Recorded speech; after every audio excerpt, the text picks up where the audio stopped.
Hi everyone, my name is Jeff Poole and welcome to the latest episode of PL Talks.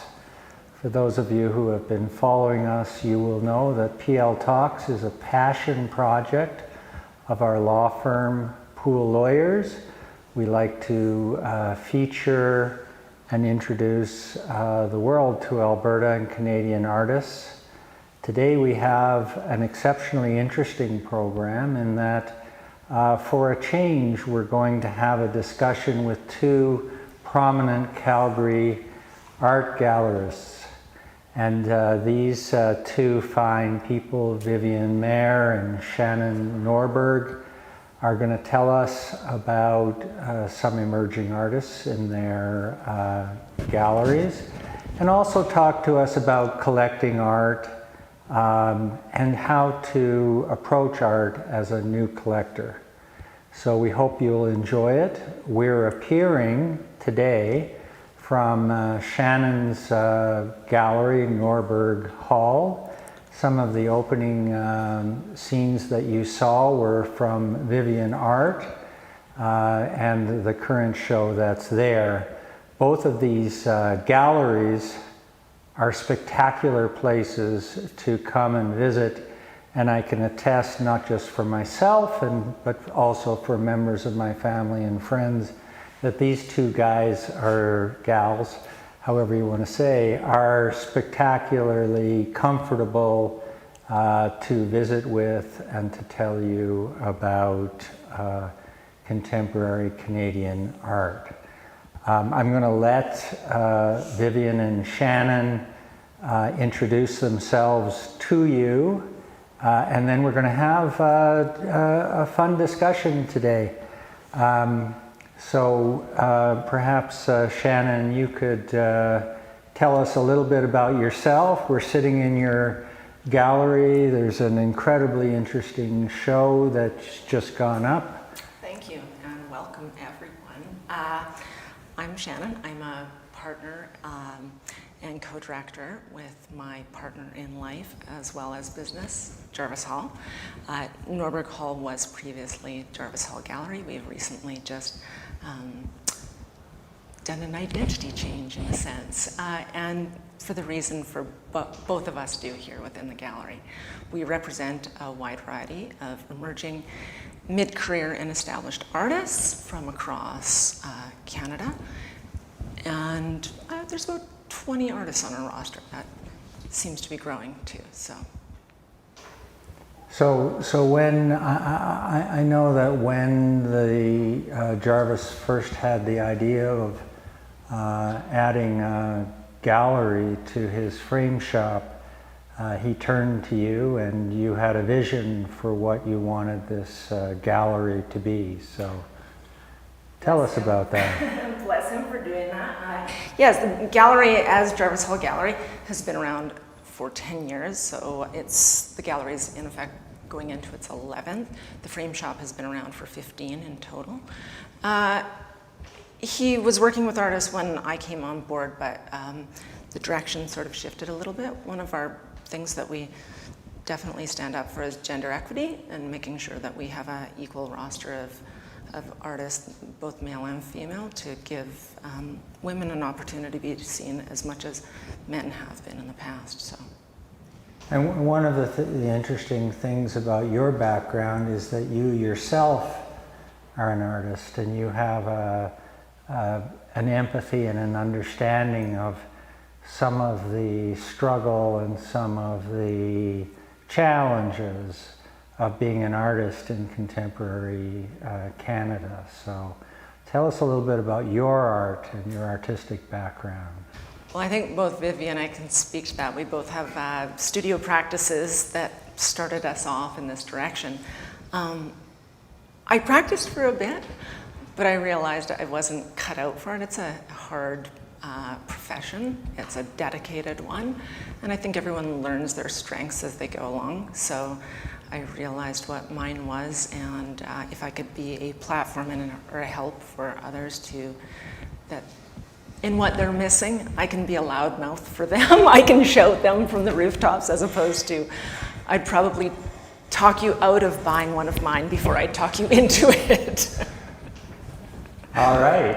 And so Vivian, you have an interesting background too, because before you went to art school, you actually had a whole life, and then you decided at some point to get engaged with the arts. So why don't you tell us a little bit about how that happened? Absolutely. I'm Viviane, and Jeff, thank you so much for having us here. This is really exciting. I had a full career as a social worker before opening my gallery, and before that, went to art school. So, I did a graduate degree in social work, and I worked as a social worker for a lot of years. And while I loved that, and there were a lot of rewarding things about that, I had started an amateur art practice. And when I moved to Calgary in 2005, decided to go to ACAD, now the Alberta University of the Arts. And it was a wonderful transition for me personally. And I was really quite fresh to art. I was an open book, and I had a wonderful experience going through art school.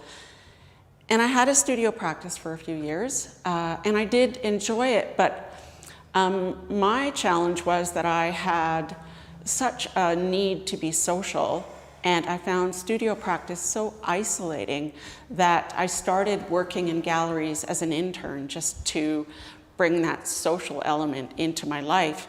And I ended out discovering that I had a stronger intuition for selling and presenting art than making it. It came much more naturally to me, and it just felt like an automatic strength.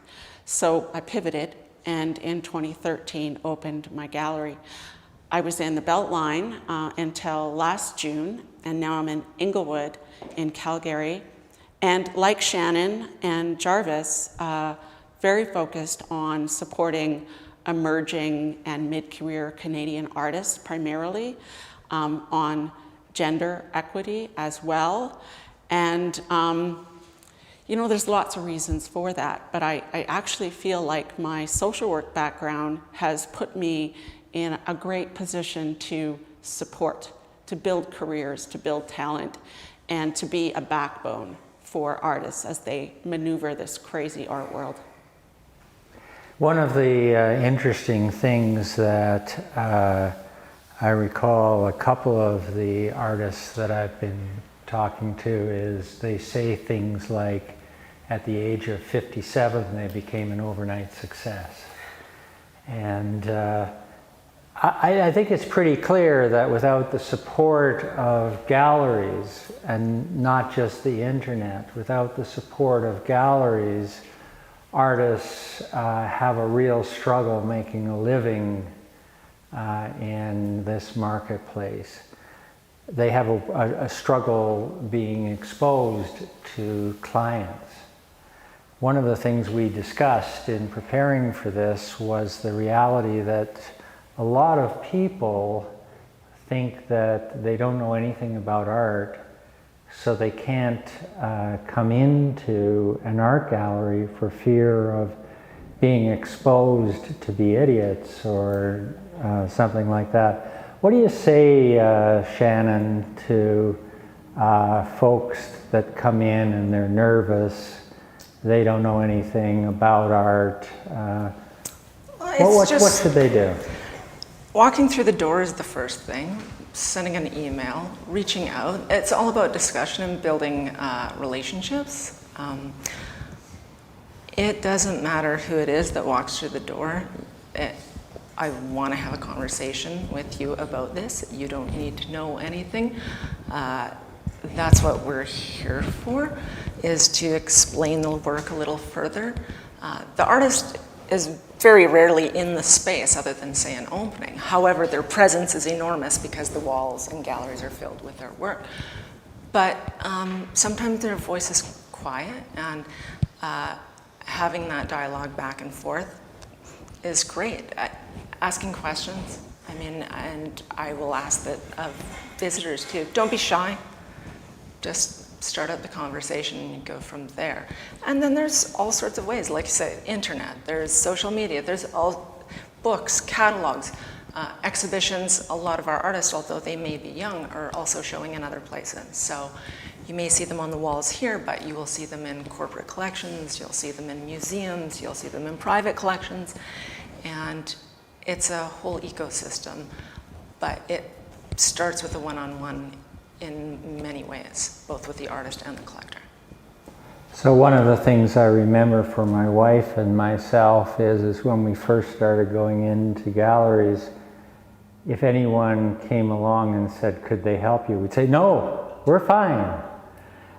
And then one of Calgary's longest serving art gallery owners, Paul Kuhn, asked us if we would be interested in talking to him about what we liked and go into the racks. So that was an open up experience for me. Viviane, when you get someone like us who is clearly nervous about the whole thing, what do you think they could do to get over their nervousness, and how do you approach folks like that? Well, I mean, quite honestly, I mean, I support emerging talent because I love working with them, but I also support emerging talent because it is the best place to start as an emerging collector. So you're my bread and butter, you're why I'm here. So I'm always excited when I get someone coming in and they're really breaking their teeth for the first time. That's like, I get shivers. So that's wonderful. But you know, I also would like to just sort of point out that, as Shannon's already alluded to, this is a really exciting time for people who are just beginning to break their teeth on the idea of observing and collecting art. Because there is so much online content. And you can begin to be a consumer of art with your eyes, with your psyche, with your heart, before you ever have to even step foot in a gallery, because there's just so much available. So I really encourage new collectors or people who are thinking about it to begin to reach out to some of the online sources. So Instagram's a great tool. You know, my gallery has a YouTube channel. I'm sure Norberg Hall probably has YouTube content too. And there's, you know, amazing websites. You know, both of our galleries have amazing websites. And if you go to the websites and there's usually an artist link, you can just start visually looking at artists, and most of the artists have great websites, and the artists have great Instagram pages. So once you see someone that sort of sparks your interest, you can sort of follow up on that, and all of that in your underwear on your couch. And then hopefully what that will do is begin to develop your palette, what you like, what intrigues you, what makes you go, pause. And that's a great way to start, I think. Hopefully, that kind of research will increase your comfort to step into my gallery. And if you don't do the research, still come. But I do think that it will help to build your confidence, even about what you want to look at. The thing I suppose I would add to that as a collector is that I've learned that with good gallery owners, there's no dumb question. What you sometimes realize is the question that you think would be the dumbest would in fact provoke the most interesting conversation you've had about art. On the topic of emerging artists, Shannon, you have an interesting show here insofar as you have a show that is from one of your senior artists, Mark Dicey. Mark Dicey we have in our upfront area, and in the main gallery right now we have an artist by the name of Viviane Mehr. It's funny, we had this discussion earlier regarding what equates to an emerging artist, and in some sense, Viviane fits that hat in that she's recently emerged into the commercial marketplace, but she's been out of school for 20 years. So you're building your career that way too. The exhibition that's on is actually quite interesting. As we've all gone through the pandemic, we realized what we could do, what we couldn't do, and this work is born of that. Yvonne is a fiber artist and was not able to access places like the print studios, couldn't get materials, and so this work comes from that. The prints are quite something in the sense that she had to become very creative. Her work has always been about her. They're always biographical, they're always fiber-based. And in this case, she's inked her garments that are beloved, they're threadbare, they're worn. She built a contraption, and because she couldn't get into a print studio, she drove over them with her car.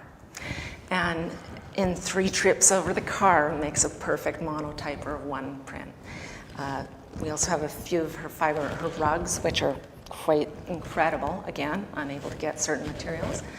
The one beside me, it says, could have, line through it, should have and would have. And those are all the could have, would have, should have done during the pandemic, which, we all thought we'd learn a new language. We did not. But they're also made from her clothes. So each rug is made out of Yvonne's torn shirts, her garments. So they have the stains. This one is white, it's got armpit stains. They look like different colored fiber, but it's 100% Yvonne. And without you asking me about what this artist is about, you're not gonna know those little details, so. And you have an interesting show that just went up on Saturday too. That's right. So the images you saw at the very beginning are a duo named Nasarimba.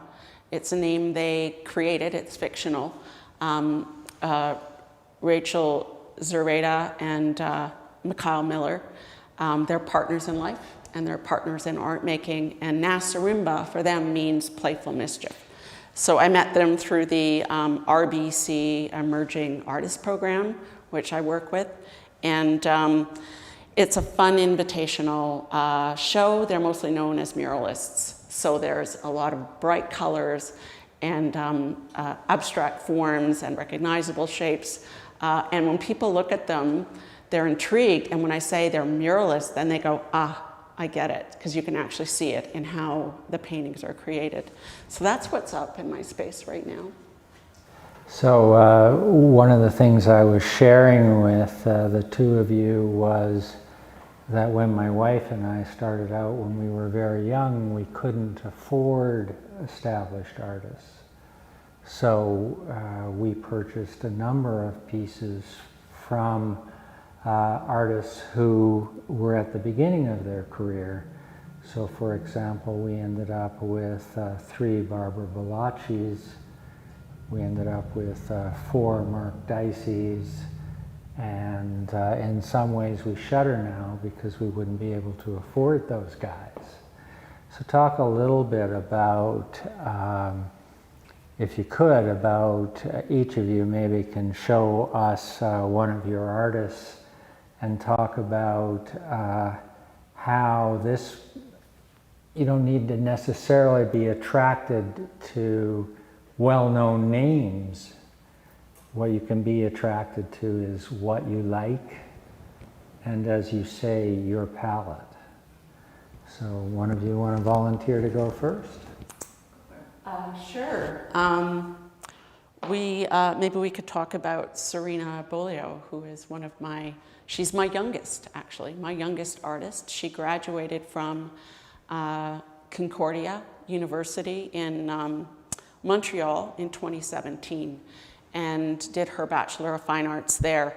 And this work you're seeing of hers is very much inspired from her growing up in Montreal and being exposed to the work of a particular group of Quebec artists that were called La Plasticienne. Yves Gaucher is probably the most well-known, but they did this color field work, and that's what she saw growing up in the museums. So her work is very much inspired by that. What's interesting about Serena's work, and this is what's interesting to me, and as collectors, people will find their own appetite, but It's her process and her choice of colors. So she's doing really formal work with an architectural element to it. And she does all of her lines without tape. So these are all hand-painted lines. And you wouldn't really realize that until you look at them in person, and their imperfections almost make them move. And you have to really get up on them to see the imperfections, but they're there. And so they're really interesting work, and for her, super meditative. She doesn't do that because of some arrogant idea that tape isn't a good thing. She does it to slow herself down. And her process becomes this really deliberate, slow process in the making of these pieces. And I think they end up having a meditative effect. So that's Serena. And she's still, all of these artists are so affordable, and it's a great place to start as a collector. And how exciting. I mean, I talk to people like Jeffrey and other collectors who love to brag. I bought this artist when they weren't big, you know? No, I mean, it's exciting though. It's exciting to get in on the ground floor. Now, there's no guarantee they ever will be big, so you have to like it. But it is really exciting, I think, to help an artist build their career. One of the things I like about the pieces that we were just looking at was when people ask me what I'm looking for something that will last for me. So pieces that I'm particularly attracted to are ones that I'm guessing will still be interesting to me 10 or 20, or I won't say how old I am, many years later. And I see that in those. And I guess that's why you were showing this artist at your gallery. Yes, and she also shows with a great gallery in Eastern Canada too, which I think is something else to look for. Like when you're interested in an artist, if they have more than one gallery in the country that's behind them, and they're good galleries, that's a testament as well to what you're buying. I suppose, Shannon, the other interesting thing that a collector should look at is when they go in and they're speaking to somebody in a gallery, the owner of the gallery, etc., how do they feel about the person that is bringing the art to them? Do they have in here a feeling of trust that they won't be misled, or whether they'll be hustled into something that ultimately they're not comfortable with? How do you get to the place where you start getting a feeling for who people are and what they might like? Well, I think that comes over time. I mean, for those that don't know, although yes, some of the artists that we represent are represented in other cities, they won't be represented in the same city. So our rosters often are diverse. However, there might be some crossover, and after seeing Serena's work for what Viviane's shown, I also included an artist that is a hard edge painter, Larissa Tigler's. They work similarly, they're a little different in age, but you can see a movement in that work, and that it's something that will hold through the test of time. You're building relationships with the dealers, with the visitors, clients, and yeah, you want to hit it off. Just as I have to work with artists closely, it's an intimate relationship because they've put their most trusted thing in our hands, and we have to speak to it and speak about it. I want to be able to respect that and them, and I would hope that throughout the relationship as it builds with collectors too, you get an understanding for somebody's personality, right? You'll know, does this work for me? Is this the relationship for me? Am I comfortable? But you'll also find, we're both part of ADAC, so Art Dealers Association of Canada, which means we're trusted professional dealers. To make those relationships, you kind of need to look into that too, I would say, to a degree. The other thing too, I think that is that you do if you trust your gallery can take you to places you didn't think you would go.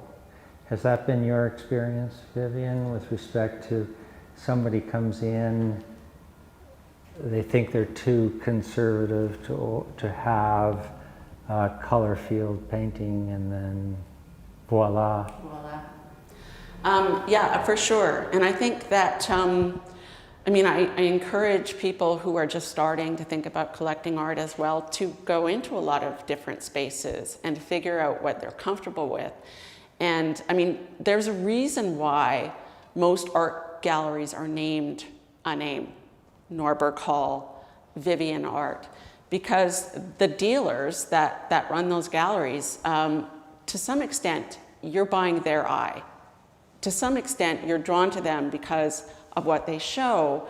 And for me, I show what I'm drawn to on many different levels. It's not always just aesthetic. It could be about the content in the work or the process, or a combination of that and the artist. So I think when you start going into commercial galleries, you get a sense for the eye that you appreciate. And there's a wonderful trust relationship there that I think Jeffrey's alluded to as well when he talked a bit about Paul Kuhn. There's a trust relationship you can develop with a gallerist where you begin to maybe go out on a limb sometimes, look at some works you might not have considered, because you actually have faith that, that the person you're dealing with is showing you something that's worth consideration. So I think that's a thing. I think it's a thing too, because in 1991, my wife and I went to Santa Fe, New Mexico, and over 3 days we visited 39 art galleries. You can do that there. And when I came home, I realized, firstly, how amazing Canadian art is, and secondly, how cheap it is. So you mentioned, Shannon, that we're going to show slides of one of your artists. So that Larissa Ticklers is the artist, up and coming or emerging artist. She has been out of school only for a handful of years, but finished her master's at the University of Guelph. She now teaches in Regina. Again, a hard-edge painter, much like we were discussing. A colorist, she does use tape, which is a little different. There's an image coming up that shows her maquettes, the small examples of her work that are made out of collage, but then the paintings are ridiculously pristine. The surfaces are smooth, and quite honestly, they're almost optical now. The colors are so subtle. That's another thing that we recommend you coming into the gallery to see it. I joke that some very good artwork photographs poorly, and some poor art photographs great. So you need to stand in front of it. Larissa is one of those people that the subtlety, once you get up to it, you'll see that there's a bit of a stutter with the eye, and then you go back and forth and see that they're not identical. However they appear to be, then your brain gets starting to be tricked in a sense. I actually went to school with Larissa Ticklers. We graduated with our BFAs together from what is now the Alberta University of the Arts in 2010. And I think what's really interesting as well for me is that I saw what she was painting in art school. And I can see the connection between what she was painting back then and this work now, but I see a refinement as well, and a change, a maturity, all of those things. So I think also it can be interesting if you find an artist that you really like Larissa, for example, that when you choose to collect an artist, maybe you want to see if there's earlier work available. Maybe you want to see what they were doing 5 years ago, and you may or may not collect it. But it's really fun, I think, to have a chronological collection of an artist through their career. think it also builds your visual vocabulary in looking at the previous work to seeing what comes afterwards. And Jeffrey spoke about buying artists at a certain point. You can see how the work has progressed or changed over those years from when you originally bought it. And it's much the same with young artists like Larissa. Here I'll do a little plug. A couple of years ago on PL Talks, I interviewed Chris Cran. And part of that process is that I asked Chris to bring in some early work and his most recent work. And so some of the people that have written about Chris suggested that he became different artists over the period. But I think Chris and I were pretty sound in establishing that he was the same guy, just being innovative and creative from the beginning to this point in his career, and that is a spectacular thing because the really good artists keep developing and don't necessarily do the same thing for their whole career, and yet you can recognize them. So I think you've brought another artist for us. Yes, Jason Deary. Jason Deary is a Windsor kid, grew up in Windsor and did his BFA at the University of Windsor and is now in Toronto, and did his master's at OCAD, the Ontario College of Art and Design University. And he's got an incredible photographic sense to his work. They look very much like collage and photography, but they're all entirely acrylic paint. So right now you're seeing Walker Road, which is the largest painting Jason's done to date. And it is actually 6 silk screen panels on canvas. And the color palette is fairly black and white, again, a photographic reference, but these images from our most recent exhibition together also include some shouts of yellow and blue, which is actually Jason stepping out of his comfort a little bit. But he is a young up-and-comer as well, that it's a different kind of work than what we just saw with Larissa and with Serena, in that there is recognizable imagery within it. It's still quite abstracted because of the collage elements, but there are motifs and imagery that Jason brings in that are quite recognizable. So it's a different kind of an art. The content of his work is incredibly engaging because I think, some collectors are more drawn to work where they can actually recognize items or imagery as opposed to pure abstraction. And Jason's practice would be one that might be appealing to people like that. So Shannon, one of the things that I often hear from young lawyers is they want to start a collection of art for their law firm, but they don't know where to start. Where do you see emerging artists fitting into the young lawyers who might be watching this? Well, if banks, institutions can support emerging artists, I think lawyers can too. And that's not to say that they're ridiculously expensive. It's to say that they see the value and the investment that they're making in supporting both the community, the artists, their career. So they don't have to be astronomical prices. They're younger. Again, asking that question. If it's something, also, if you walk into a gallery and don't see what it is that you think you like on the walls, we represent a lot of different artists. So we can always pull out more works and see something that you do like. But we don't know it until we start having that discussion. And again, looking on a website will help you do that.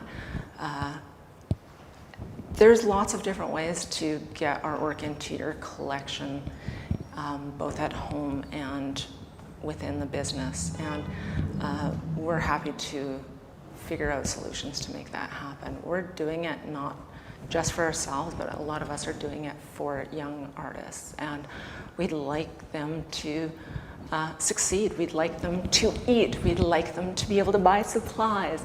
We want them to grow and foster that growth within them. And the only way that sometimes that can happen is by putting something on your wall. I mean, we're here to foster them in a certain way. We're here to nurture artists, especially emerging, in a variety of different ways. Does not have to just be sales, but there's lots of ways that you can you can have artwork in your collection. Let me put it that way, or you can start somewhere. I went to an art tour. It was in another law firm in Calgary with a very good collection as well. And I really liked what that lawyer had to say about the importance of having that art on the walls in their firm. He not only saw a philanthropic element of, supporting artists in Canada by acquiring work and putting it on the walls, which is very real, but also felt that it contributed to creative problem solving and creative thinking to have visually engaging art around the office. And I feel the same way at home. Maybe I buy different work at home than you might for your law firm, maybe not. But I feel like visual art has the ability to take our minds somewhere else and to help us sometimes process and work through things that are happening in society, things that are happening in the world around us, personal challenges, whatever the artist has to bring. Visual art can really help with those things. So I thought it was interesting that he specifically felt that it benefited his whole team to have that kind of visual work around the firm. I can attest to that. I work with a number of very smart and very young lawyers. And when they first join me, you find that they're a little, what about this, what about that? And then over time, you realize that they're taking specific chairs in the boardroom so that when it's not their turn to speak, they can re-examine a piece they haven't looked at for a while. To the point of the art in the office not necessarily being the same at home, we have that too. My wife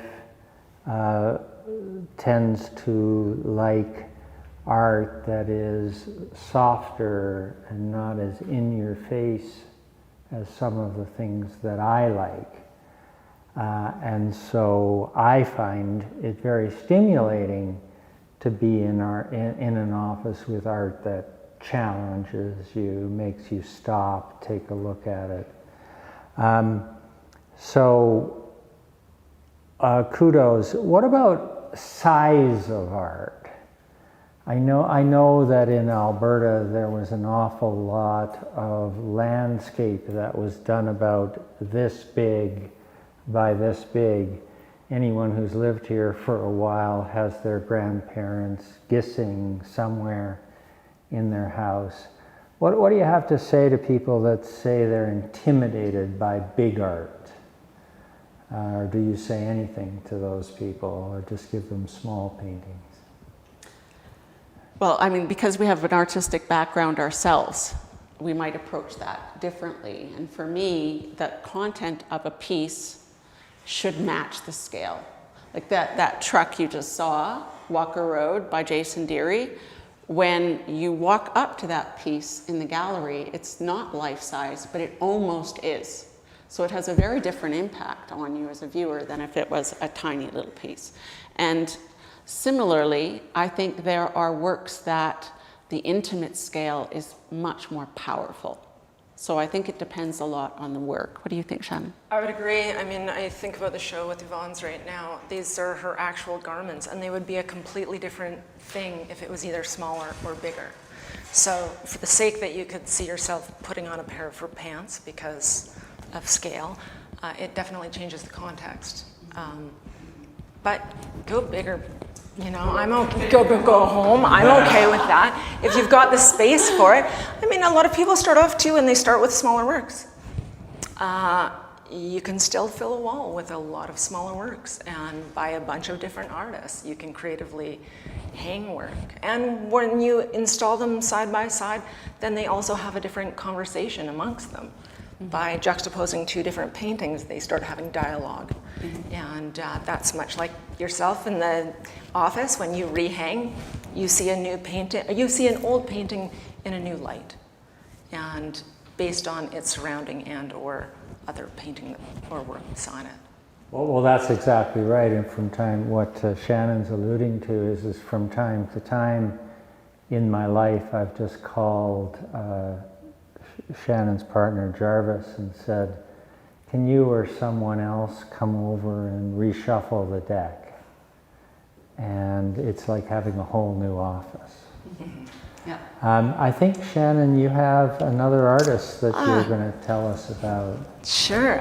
The other up-and-coming emerging artist is Kablusiak, who is an indigenous artist, urban and nook artist. So they are dealing with ideas of diaspora, indigeneity. That was a soapstone, Listerine bottle. These are part of collections already, but additionally, that one's called Carrying in the Groceries. Felt works, which have a long history, in particular in Inuit art. In collecting work like this, there's you're going to see an artist's growth and progression. And this young artist is merely, I believe they just turned 28 years old and have received incredible accolades. Was shortlisted for the Sobey Award, which is one of Canada's, if not most prestigious art awards. So even that idea, I guess, a bit of an emerging artist, you can still have all these things underneath of awards.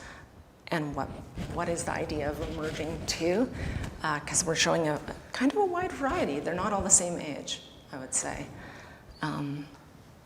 I think in looking at the images you've shown us, one of the interesting myths that it would hit on is that Inuit art is not contemporary art, because both of those pieces are very much in the tradition of Inuit art, but are in fact completely contemporary. Contemporary, yeah. It's what is being made now, and how it relates to their surrounding, and how we put it into context also, again, with the history of Inuit art, too. And I think you've got another one to show us. Yes. The final artist I wanted to share with you today is Serena Abolio, who is actually a Calgary-based artist. And she and I were also at the Alberta College of Art and Design together. And she went on to do her Masters of Fine Art at Emily Carr University in Vancouver, and now teaches here at the Alberta University of the Arts. And her, that's actually her in her studio. Her works are also abstract, like Serena's and Larissa's, but really very different. They are painfully precise in that they're compiled of numerous lines and small marks to make one large image. So they're incredibly labor-intensive pieces. And the wall you're looking at is actually Serena's work right beside Sarah's work, which is, I think, a really interesting pairing, because Serena's is this slow and meditative process with these big blocks of color. Sarah's are much more organic, because there are all these little controlled lines that come together to make something really amorphous and indistinguishable. It looks kind of biological. We're not sure what it is, because she's responding to forms that are created loosely by pouring watered down ink onto mineral paper in that case. And the mineral paper does not absorb any liquid. So everything pools and runs, and then she puts a very controlled form over the top of it. So they're very meditative. Sarah is incredibly accomplished, but I'm her first commercial art gallery, and we've had one commercial exhibition, and we're working on another one with her.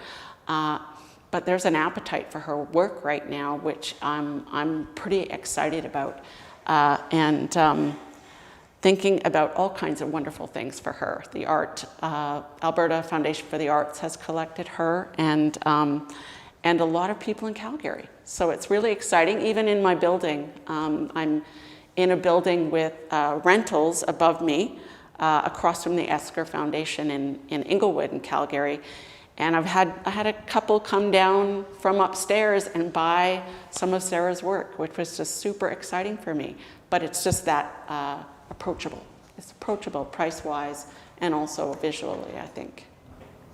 Speaking of the Esker, we were discussing before the internet and etc. But the truth of the matter is that now that the pandemic is hopefully rolling away, there are quite a few public galleries in Calgary that when you mention them, people don't even know they exist. And particularly the Esker is so amazing. Mm-hmm. And I know you've both had lots of involvement with the Esker, and I wonder if just before we go to our final topic, you guys could speak a little bit about the benefits for young collectors of just heading out to some of the public galleries. Well, I think I spoke a bit about it, that this is an ecosystem. We're one part of it. But we work with institutions too, much like the Esker. We have one of our artists that will be featured in an exhibition that opens up at the end of the month there.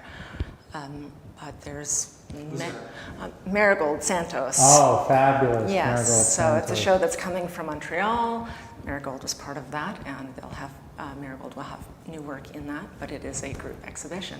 But you can go to a lot of different museums and institutions in this city, and you'll see some of our artists cross over. That's part of it. It's not just to be viewed in the gallery. It then goes out, and sometimes as a collector too, you might get asked to lend that piece that you now have over your sofa if you're willing to go to some of these exhibitions. It's a great way to give your work provenance too, that they're lent out, but we understand that you might not have something to switch it out with over the sofa or in the office in the meantime, but you'll soon realize that, yeah, we do cross over in lots of different ways. There are some great spaces in the city. Yeah. So for those of you who are new to the art scene in Calgary, we have the Esker Foundation in Inglewood, which is an absolute gem. And every time I walk in that space, I think I've landed in Soho or New York or something. We have the Glenbow, we have Contemporary Calgary, the Nickel Gallery at the University of Calgary. We've got some amazing art spaces in this city, and I really encourage you to get out to them.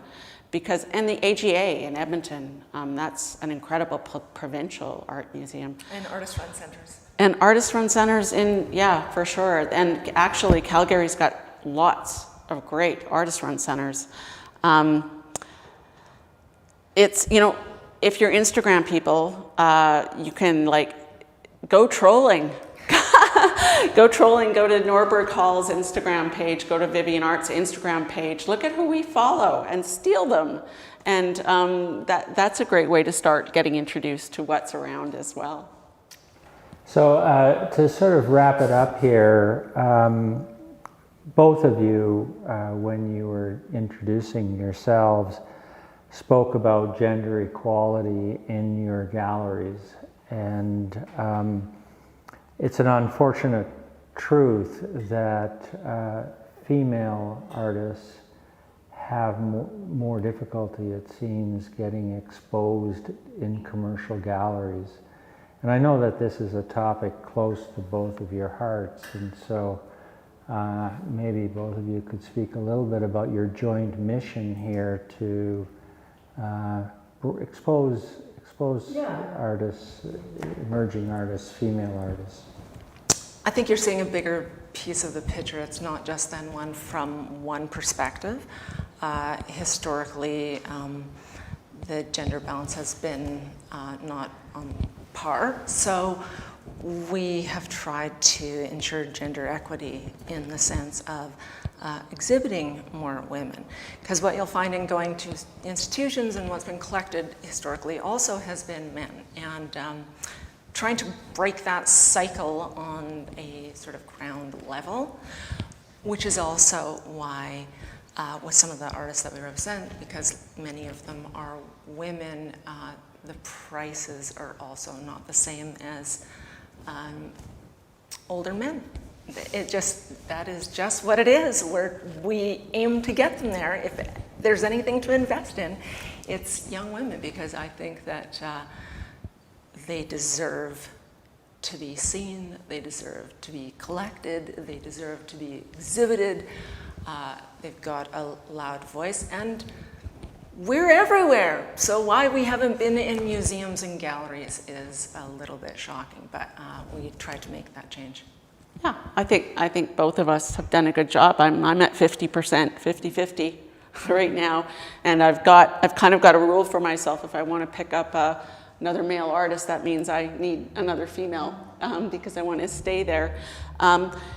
It's interesting. I mean, there's no difference. Certainly, there's no difference in the cost of collecting an emerging female versus male. In my gallery, what's different, and in yours, I'm sure, is that you're getting to see both. Mm-hmm. I think one of the benefits of being a younger gallery, myself 8, and Norberg Hall 10 years old, is I haven't got a roster of 35 artists that I've been building for 3 decades. So I feel like I have the flexibility to really respond to the appetites and the issues that are relevant to our time. And gender equality is only one of them, but it's an important one. So I'm quite pleased that I'm in a position to respond. You know, I have that flexibility, and I think it's a priority for me.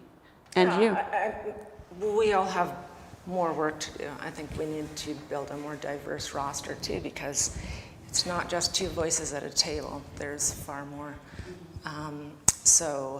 As you say, yeah, being able to adapt, the fact that we represent under 20, but that's to say that we represent 20. We often have exhibitions with people outside of our roster walls too, to try and change that and what goes up. Well, thank you guys so much. I really had a good time today. I certainly do suggest to anyone that's watching this that you pop in. These guys are almost always there in the gallery during the open hours. You can go in, you can ask to see pieces that you've seen online, you want to see it in person, get an opportunity to get into the racks, and you can just learn how to get comfortable with contemporary art. Alberta is such a treasure of art, and the 2 of you and selling the art of female and male emerging artists is a service to the community, and I thank you very, very much for coming today. That concludes our talk. Thanks to the Waddell brothers, as always, for producing this show. Thanks to Norberg Hall for providing us with a venue. And thank you all for attending. I hope you'll come to our next talk. Thanks so much.